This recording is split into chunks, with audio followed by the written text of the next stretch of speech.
Awesome. Well, we will go ahead and get started with a little bit of history on educational technology. And we've done some research about educational technology in class already. So I kind of went back, like way back to the beginnings of like educational technology, which is not even anywhere close to what we think of as technology today. But I found some really interesting things that primarily in an article called The Evolution of Technology in K-12 Classrooms, that really outlined some of the major inventions all the way back from the 1600s that started being implemented into K-12 classrooms. And it's just really interesting to see the progression, because a lot of it started pretty slow and then it just absolutely exploded in like the 1990s with the World Wide Web. And that's kind of when all of technology that we know today started really happening. But it just started with some really key inventions that I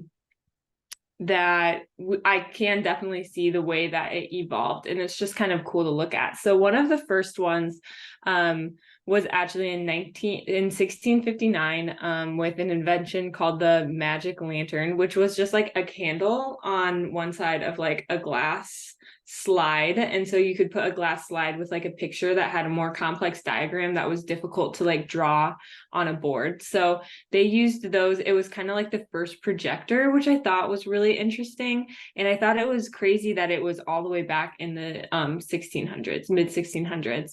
And then the pencil came around next, which we don't often think about as educational technology, but was absolutely revolutionary. It really only started, even though it was invented in 1795, it really only started making its way into the classrooms in the 1900s, which I think is really interesting. But the pencil, as well as a lot of these inventions, a lot of the technological inventions that I noticed are definitely were created. Actually, most of them were created for or during a major like world event, like a major world war or a major battle. And so these like technology advancements are often correlated with like historical events. And then oftentimes they were created for military purposes, and then a lot of times made their way into like mainstream classrooms and mainstream use a little bit later. And so then also in the 1800s though, this is the one of the only inventions that actually was intended for the classroom, and that was the chalkboard. And that was invented by a headmaster at a international school in England. And so he was the first one to take like the little like slates that students used and find a way to put an entire big one on a board, which really changed the way that teachers were able to teach and teach a whole class instead of just teach individually. So that really changed how education was. And then in the 1920s and 30s came the TV and the digital computer. And this is when education kind of started, like the technology we use in education really started to come into what we think of now. And however, even though they were invented in the 1920s and 30s, it didn't enter the classroom for a while. And then the overhead projector was invented in the 1950s. So that also is one of the first like technological movements that is like kind of what we think of as educational technology today. And that was originally created to be used in like mission briefings for World War II, which I thought was kind of interesting. And then came the photocopier, which was the birth of worksheets. So whether or not that was a good thing, I don't know, but the photocopier came next.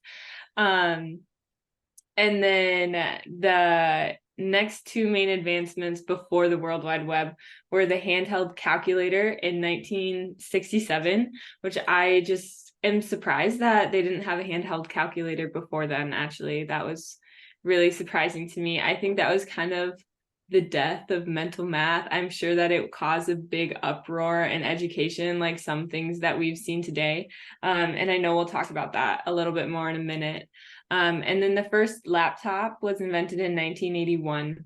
And then the World Wide Web came in 1990. So that was originally created by scientists so that scientists and academics could share the information that they had. And then everyone got access to that really quickly, and technology just kind of exploded from there. And actually, like, we know a lot of what happened after that because we weren't born that much longer after. So, and then came a lot of different things. But there's actually something I found interesting. There's not a lot of tracking of like modern day educational technology.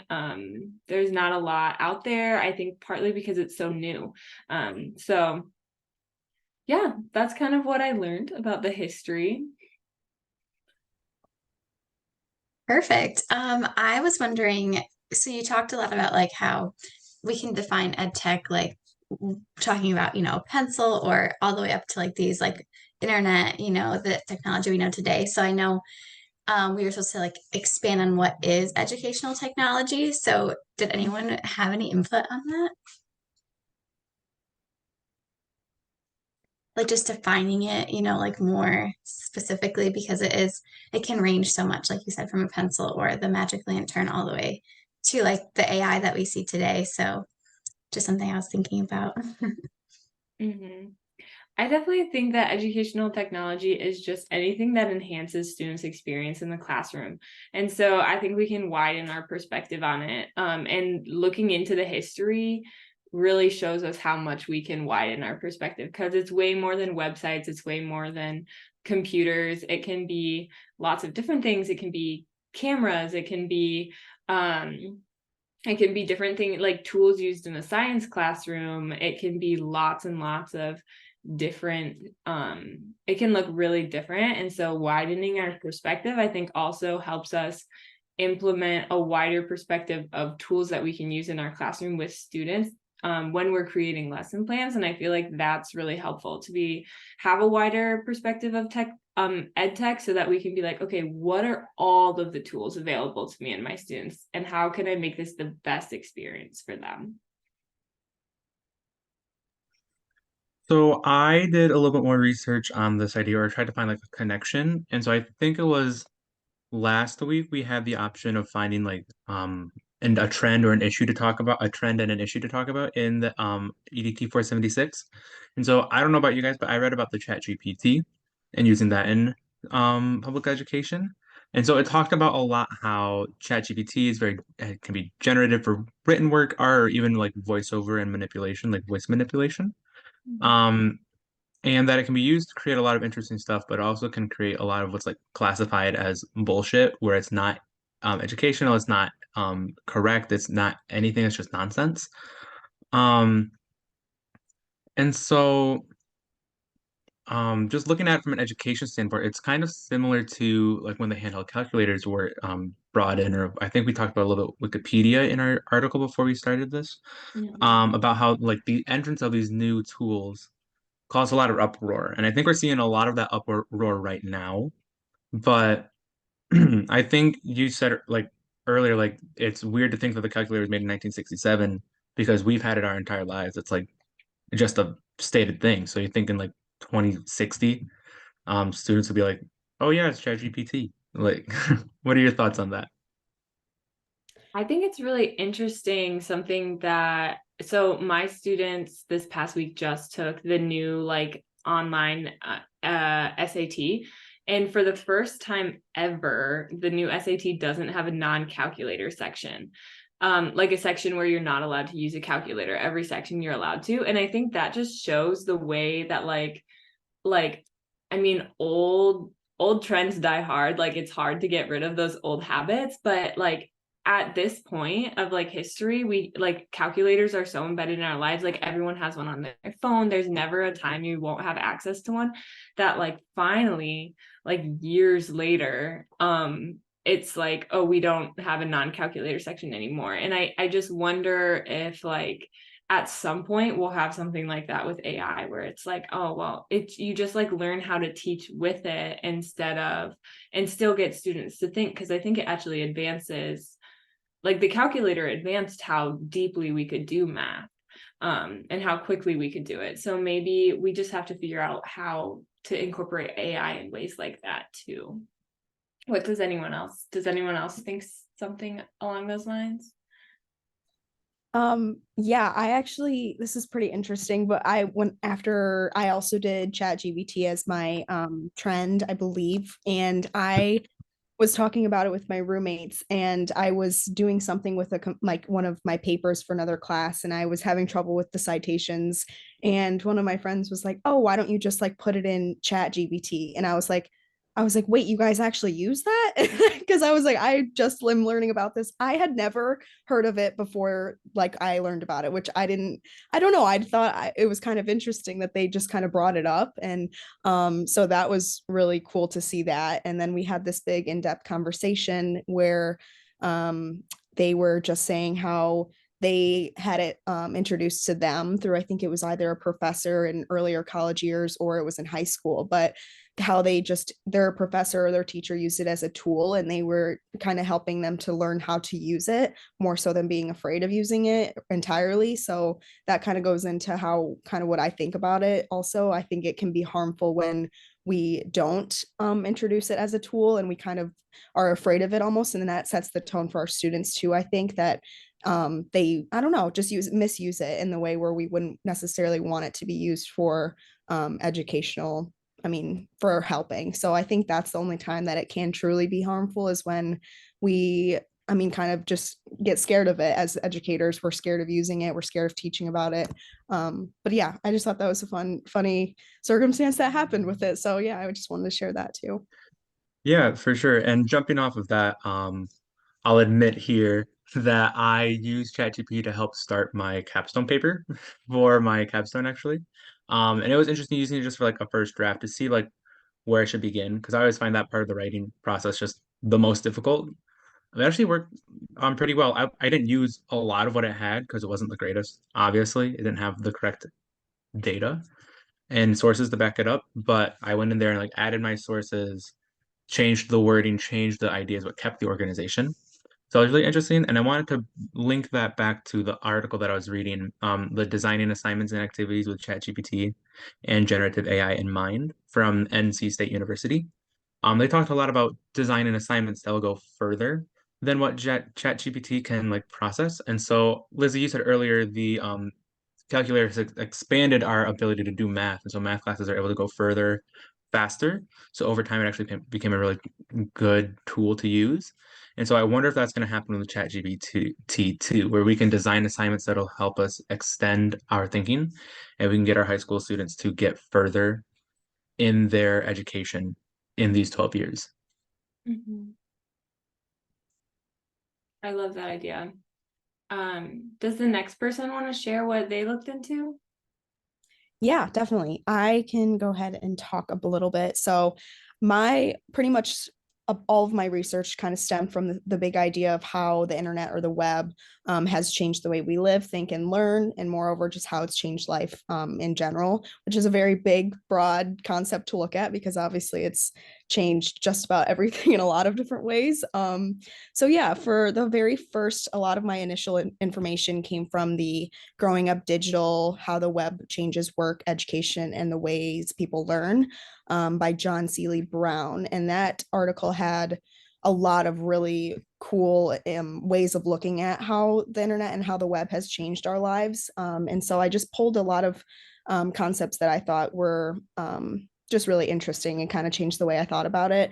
So I pulled out a couple of quotes, but one of the main ideas was kind of like the media that we are all pretty much familiar with, like not like these um, big technology things that have kind of come into the picture a little bit more recently, but things that we're all familiar with from like books and TV and television, things like that, how those are all one way so that they push their information at us and where there's no really way to interact with that or like put forward our like push pull kind of thing, but how they would talk, it was talking about that and how they kind of push content at us And then it went into how the web is more of a two-way, so like push and pull. So the user can be a receiver and a sender of like this information, which I thought was kind of a really cool way of looking at it. And it said it was a confusing property, but mind stretching, which I think it totally is, which is yeah. So that was one thing that I pulled out of that, and just kind of how the web has changed the way we think and how we interact with those kinds of things.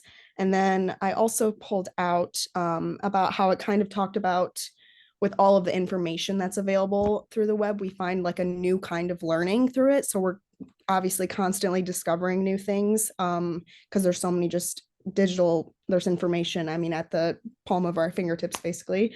So yeah, I think it's just changed a lot of the ways in which we are able to just have that all of that information with us at all times with our phones and all of that being which is yeah, it's just a very large concept too, and I think I struggled with that when I was researching because there's just so many ways that you can look at it and so many ways that it's changed our lives. So yeah, and then I also, this was something I really liked looking more into. I looked at the, what was it, the stories from experts about the impact of digital life by the Pew Research Center by Jana Anderson. And it talked about like the positives and the negatives of digital life, which I really wanted to look at a little bit deeper just because I think it can be a positive and a negative at any time. So a couple of the positives that I pulled out, just about the ability, which I also think for me personally, the ability to reach out and connect directly with friends, family, and knowledge all around the world. And I've used this in my personal life as well with like connecting using WhatsApp.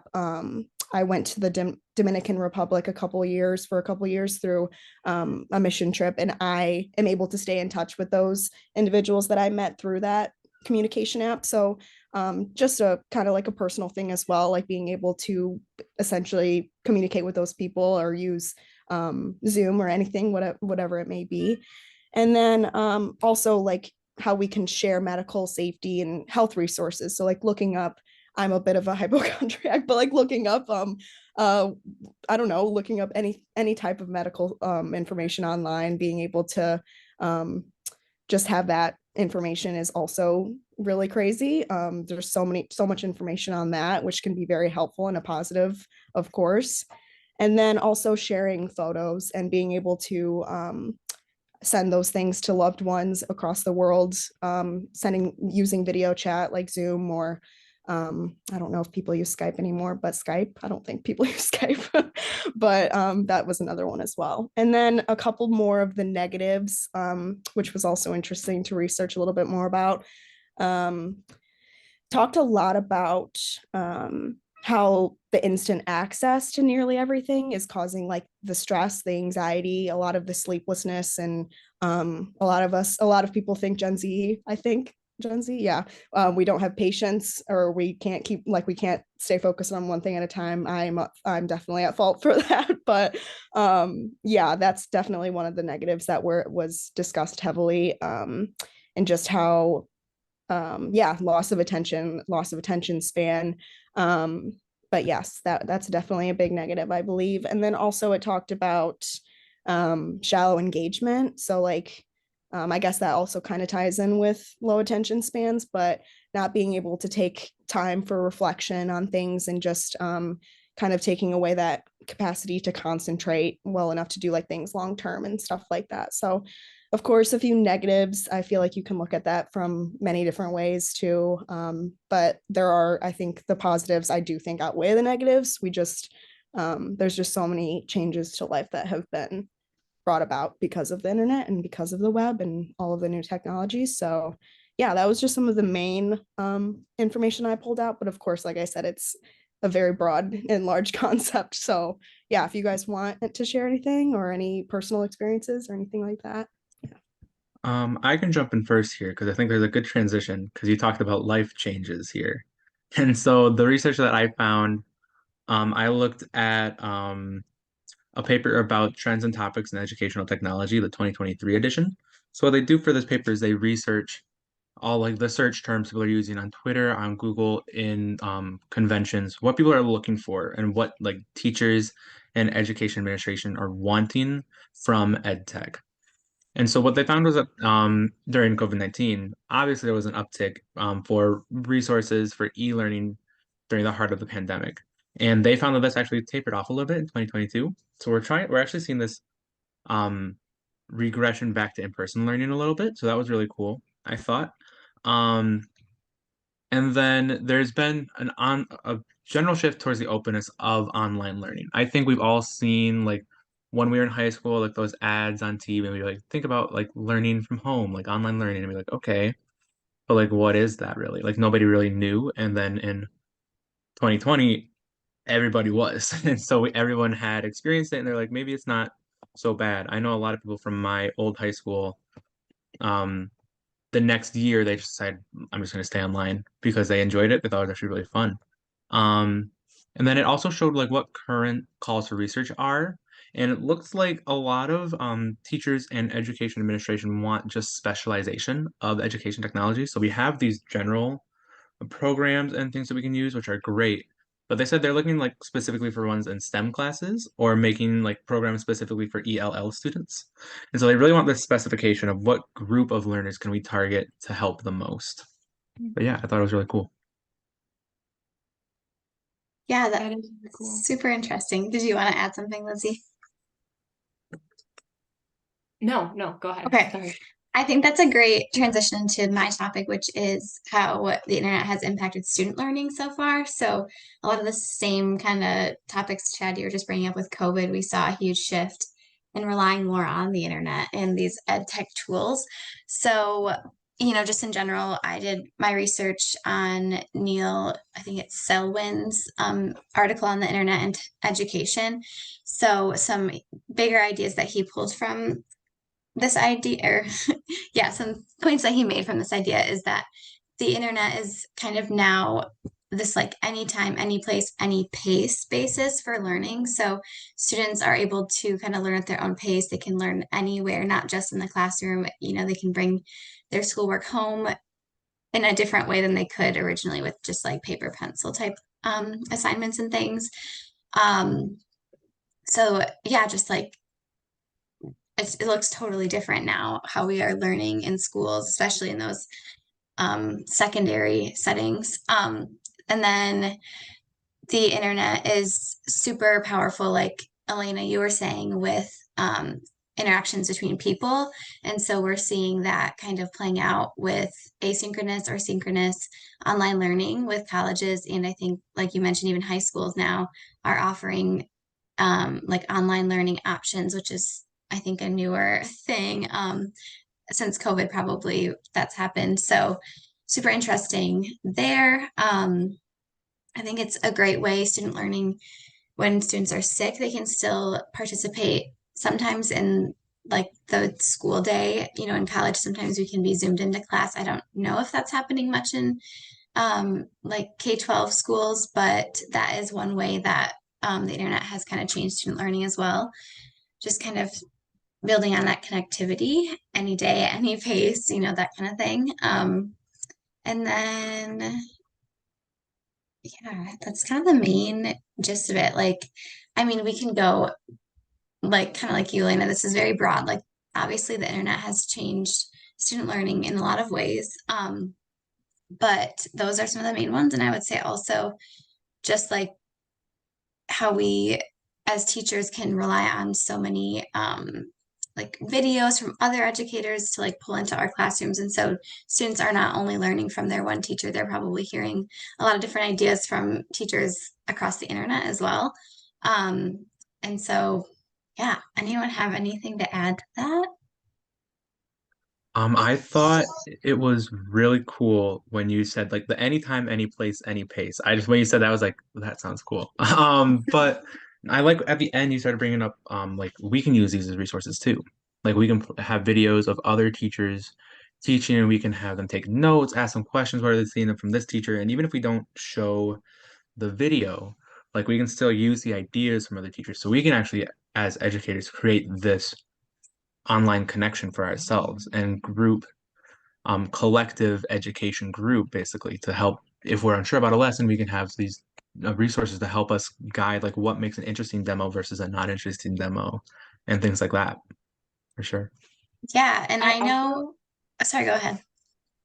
Oh, I was just gonna say, I also really liked how you mentioned that they can learn from more voices than just us. And I think that's so important in such a diverse world that we're not the only voice that they're learning from, Yeah. because like that just doesn't make sense. And we can't change who we are. Like we can't change, Mhm. like I can't change that I'm a white female, but like there needs to be other voices in my classroom too. It can't be Mhm. only mine for me to like serve my students well. So I think that it's just so much easier to bring in other voices into the classroom than it's ever been before, which is totally going to enrich the experience for all of our students and also like serve them better, make them feel more seen. Yeah, I love that. So I know that my topic, I'm supposed to research a lot of the pros, but that's what we've been doing. So maybe I know, Chad, you had listed a few cons to how the internet might have impacted student learning. Did you want to address those? Yeah, the source that I found here to bring in some more discussion was increasing students' ability to identify fake news through information literacy education and content management systems by Kendra Aubrey in 2018. So it's even a little bit less recent, and I'm sure with more AI generation, it's become a lot harder to decipher. But I'd say information literacy is one of like the biggest problems right now with the rise of social media and generative AI. There's a surplus of fake news articles, and many like current adults have admitted to being fooled. I think the stats that I wrote down is about 64% of adults have been genuinely confused by a fake news article, with 16% saying that they have shared this news article online and then later found out that what they had shared was fake. So now they've just committed that act of helping to spread this misinformation. And so the article goes on to talk about how you really need to teach kids these literacy skills. And so I think that's one of the cons that is coming out of the digital age being so prevalent in these students' lives. Like elementary schoolers are now being told like they have to keep their phones in their lockers. Like phones are as much a problem for elementary schools now as they were high school. I remember when I was in elementary school, there were flip phones still. And so it wasn't even like a thing to be thought of. But now we have to tell these like 6-year-olds, hey, put your phone away, which is weird. It's so weird. And so they're just being exposed to it at such a young age. And so being able to teach them from a young age to be like, let's look at what makes an article good versus not good, it would help with that information literacy. Yeah, I actually, Chad, that you bring up something that I wanted to kind of contribute as well. That also, I do agree, it is so important to be teaching those skills, how to identify what things to look for to make sure the information you're getting is not false or misinformation. But I also wanted to point out too, I have seen more recently too on Twitter or X, if you want to call it. I've seen too how they are doing. I don't know if you guys have seen this before, but it might be like a post with some information or some text or whatever, and then underneath it it'll say like some users have added context to this post, so it'll be like some crazy, like I think this morning just I saw like, oh, this video of Sasquatch or something, and it was posted with like this long text, and then there's a video, and then right underneath it it said some users have added context, and it was saying how like, oh, this is actually like an immersive experience, like the owner dresses up as Sasquatch and like does this, like that's probably what this is. So I think that is, I mean, a step in the right direction, and I like seeing that more, because I would have been like, oh my gosh, like I would have sat there probably for 10 minutes and been like investigating it and like trying to figure out. I was like, whoa. But I don't know, that just made me think about that, because I've seen that a lot in Twitter, especially. I've seen that a couple times now. So definitely I think a step, but I think we still need to have those skills as individuals and being able to not just see something and believe it, and teaching our future students those skills as well. So yeah.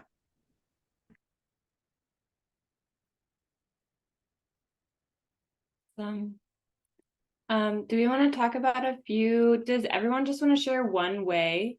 Because I think we've talked plenty and I was we've incorporated a decent amount of ways that technology has been impactful for us in our own learning. So maybe we can each just share like one way to end how technology has been influential in our learning personally. Yeah, let's do yeah, it. sounds good. Oh, I mean, I'll I can start us start. off. Don't worry. I can start us off. Okay. So I say, in the classroom for sure. And I'm having our students right now in my placement are doing this too, but using graphing software to graph our points and find our slope rather than having to calculate it because it's just so much quicker and it's always going to be available to us. And so using this technology is foundational to build these ideas. Like, sure, we can have them calculate it out once, but if we have this available, it's like using a calculator again. Like we can use it to speed the process up, get to the more important part of like analyzing the relationship rather than doing the math behind it first. But yeah, I thought that was really cool. I can jump next if that doesn't, is that okay? And then, so yeah, I also did similar for like in classroom, just a lot of new resources I think out there when it comes to like creating, I think a lot of us touched on this, but like creating presentations and interactive experiences for our students. So not just presenting information, even in elementary school, like presenting information, of course, you've got to be a little bit more, I don't know, peppy with it as an elementary school teacher, but I feel like just creating presentations and having resources out there that can make it just that much more of an interactive experience. And I don't know, using social media as well, like the recent assignment we just did, using that. And there's so many teachers and veteran teachers out there that have shared so much information and resources when it comes to helping new teachers like us coming into the field. So I definitely think that for me, that's been a big help, just seeing some of the different things that I can integrate into my new classroom as well. So yeah.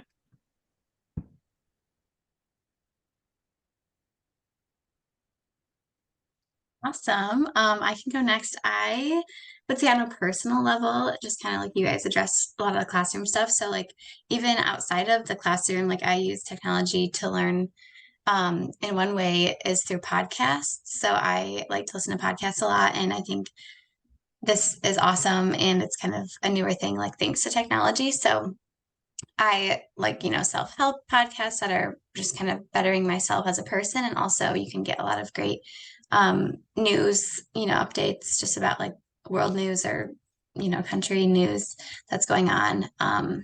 So yeah, that's a great way to stay informed. And then I'll also share some ways that I use technology outside of the classroom to keep learning. I'm a Spanish minor, so in learning a language, it takes a lot more work to learn a language outside of the classroom than just the assignments that they give you in class. So I've used technology a ton to continue to learn Spanish on my own. Some things that I've used, honestly, I use Netflix a lot. Like I watch telenovelas in Spanish. I watch regular TV shows in Spanish. I also I use Duolingo, which is like an app. It's kind of a game. It's fun. And then I also use like Zoom and FaceTime pretty frequently to do like language exchanges with either people that I know because I studied abroad in Costa Rica, so I know some people in Costa Rica, or honestly, there's a lot of websites that you can just like meet random people, whatever language you want to learn, and you can meet and like have a language exchange. You'll talk for like 20 minutes in English and 20 minutes in whatever language they speak, and it's kind of a cool thing. So those are some cool resources that I've used. Does anyone have any closing thoughts as we wrap it up?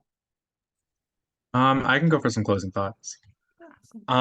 So I guess what I'm noticing here and what I'm like synthesizing from our discussion is that we really can't avoid education technology and especially like internet and online resources these days. Like if we were teaching in the 90s, like we could say we're gonna do this on the book and we're not gonna use any technology because it wouldn't be as integrated. But right now, like everyone has cell phones, everyone has social media, everyone has Chromebooks, and like every single high school now it's pretty standard. I remember when that used to be like the cool new thing, like the school got Chromebooks for everybody. Um, but now it's pretty common. And so we really can't ignore it. And so I think having us be a lot more educated on it and know how to utilize it is what the whole like point of education technology or this class or just education in general is. Like we have to use the resources that are around us because they're constantly evolving. And I'm sure in 20 years, if we're still teaching, there's going to be some new fancy technology that we're not going to know about that we're going to have to try and embrace down the line. Um, but we just have to be open and be ready to research about it as we've done here. But yeah. Awesome. Thank you. That's a great way to end. Yeah, perfectly well said. All right, I'll end our recording.